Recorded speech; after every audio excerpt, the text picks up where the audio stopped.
Chegou a viralizar o vídeo de uma mulher falando do sobrinho dela, do Iago. Os caras chamam de outro nome, é um do cabelo vermelho. Sim. Dizendo que ele, era inocente, não sei o quê. Mas eu vi uma porrada também de coisa dele com arma envolvida. Não era inocente. Não era inocente. Quem correu pra mata é porque estava fugindo de uma ação policial. Era um martelo e bigorna, nada mais do que uma tática de guerra primitiva, que é martelo e bigorna. É você usar duas forças pra cercar, forçar que a força oponente se dirija ao martelo, né? E basicamente a Polícia Civil do Rio de Janeiro, uma situação bem difícil, bem heróica, porque a Polícia Civil, ela entrava e ela não podia responder ao tiro, porque se os policiais civis atirassem, eles acertavam os policiais do BOPE na mata e os bandidos correndo pra direção dos policiais do BOPE. Os policiais do BOPE iriam confrontar 200, 300 ou 400 bandidos. Numa área de Mata Atlântica muito fechada, você não consegue colocar 200 policiais em linha, uma área de pouca visibilidade. Essa operação começou, o sol não tinha nascido. É sobre isso, Igor. Que bom que você dá oportunidade. É sobre isso que as pessoas precisam entender. Primeiramente, não é uma ação policial. Em qualquer lugar do mundo seria classificado como conflito armado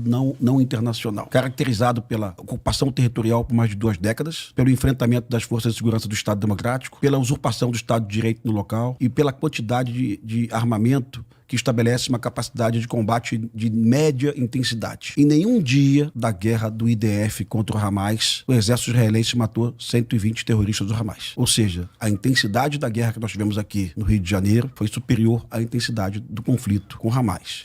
Drones lançando bombas, drones de observação, aquela figura do jovem com foguete assim, para avisar que a polícia chegou, aquilo não existe mais. O drone do Comando Vermelho, ele está a 3.000 pés, 1.200 pés, ele consegue enxergar a polícia se aproximando já na Avenida Brasil. Então a polícia não consegue mais chegar de forma desapercebida. É uma operação verdadeiramente de guerra. E se jornalistas, se a sociedade, se o Ministério Público, se os acadêmicos, os policiais já perceberam isso. Poucos jornalistas também. Mas se todo mundo não compreender que é uma situação de guerra, a gente vai ficar chovendo sempre no molhado. Vai surgir sempre um jornalista ou então um estudante.